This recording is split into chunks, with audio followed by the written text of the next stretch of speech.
Aujourd'hui, on vous fait un top 5 pour rouler dans le grand froid.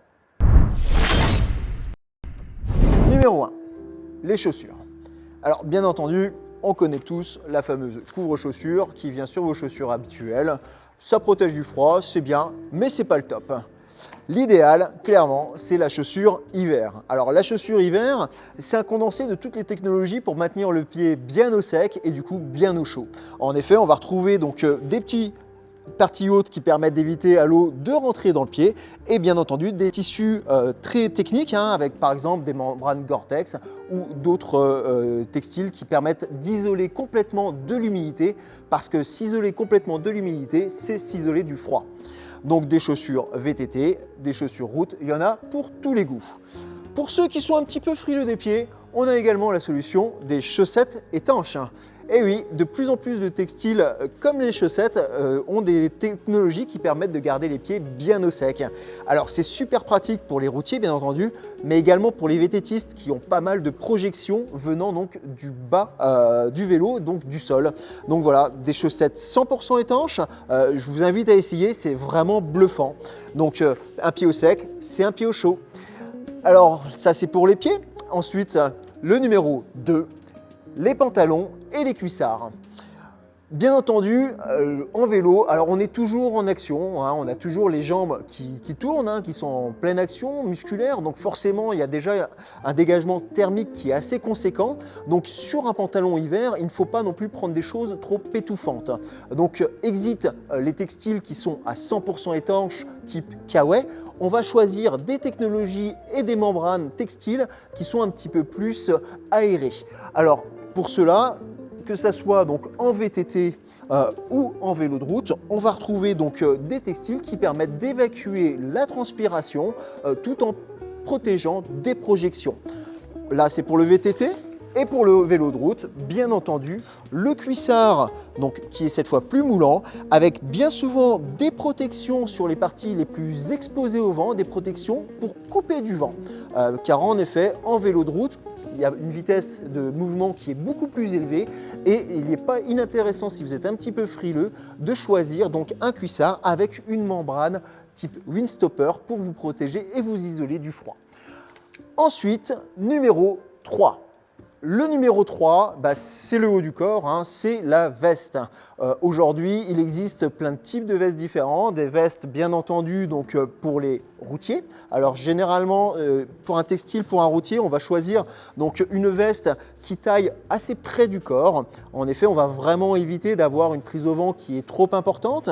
Les textiles et les tissus sont très techniques, bien souvent doublé d'une polaire, d'un tissu un petit peu polaire, là aussi pour apporter une petite dose de chaleur supplémentaire, car comme pour le cuissard bas, sur la partie haute, un cycliste sur route est beaucoup plus exposé au froid, puisque avec la vitesse, on va vraiment perdre en température. Également, en VTT, on est dans des zones qui sont bien souvent un petit peu plus boisées, donc forcément protéger un petit peu du froid et du vent. En VTT, on retrouve bien souvent des tissus qui sont un tout petit peu plus légers sur le haut du corps. Voilà, on est sur des textiles qui sont très légers, un petit peu plus aérés. Alors tout simplement parce qu'en VTT, le haut du corps est un petit peu plus en action, un petit peu plus en mouvement. Oui, il n'y a pas que les jambes qui tournent, donc pour le coup, la température corporelle est plus globale en VTT. Donc rien ne sert de prendre non plus des textiles qui sont trop chauds, trop épais, au risque finalement de transpirer, d'être humide et l'humidité conduisant donc le froid, on se rafraîchit à vitesse grand V. Donc voilà, des tissus en VTT, la petite particularité, c'est bien entendu d'avoir des tissus et des textiles qui sont bien renforcés et on peut très bien avoir donc, des textiles et des tissus techniques tout en ayant des tissus résistants. Numéro 4, les gants.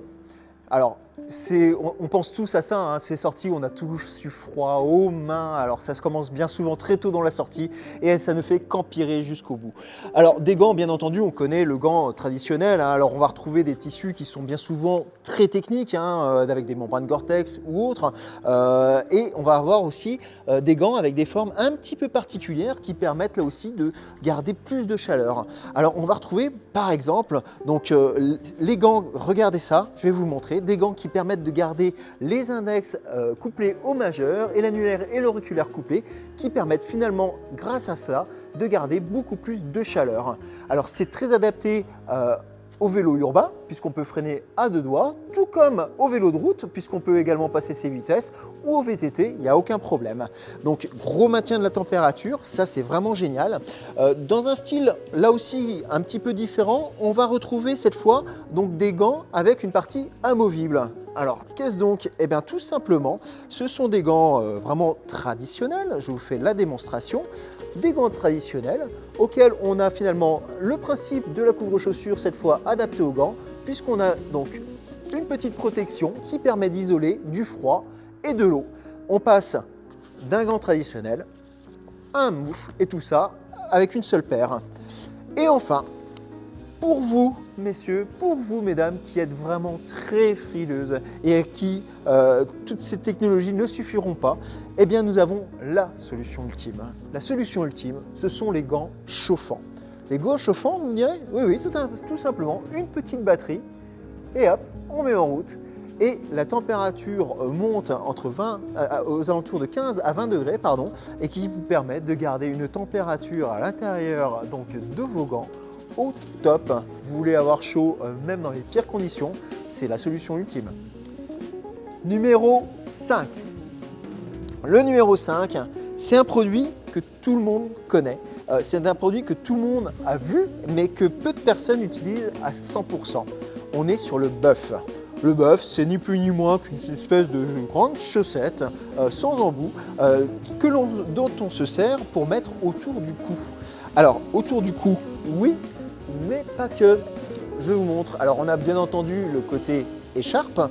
On va retrouver également sur un buff, le gros avantage, c'est qu'on peut s'en servir en protection un petit peu cagoule quand vraiment on est dans le grand froid. Et vous me direz, oui, mais bon, les oreilles, eh ben, c'est pas un problème, puisque avec le buff, on peut tout faire, ou presque. Le buff, on peut tirer dessus, comme ceci. On vient protéger les oreilles et on peut tout à fait y mettre par-dessus son casque sans aucun problème. Alors oui, c'est peut-être pas très élégant, mais je peux vous garantir que ça permet d'avoir bien chaud aux oreilles et d'avoir le cou bien protégé. Le gros avantage, c'est qu'on n'est pas sur des épaisseurs qui sont trop épaisses, trop importantes, et du coup ça permet quand même d'évacuer la chaleur de l'effort donc par la tête, car c'est le premier endroit pour véhiculer et pour sortir la chaleur du corps. Sachez-le, le buff, c'est souvent la bonne solution, et comme c'est amovible et qu'on peut vraiment le mettre dans toutes les positions, eh ben, ça permet vraiment de l'adapter en fonction du froid. Oui, bien souvent, on commence la sortie comme ceci et on la finit comme cela. Voilà, c'était le top 5 pour les par grand froid. Maintenant, c'est à vous de jouer.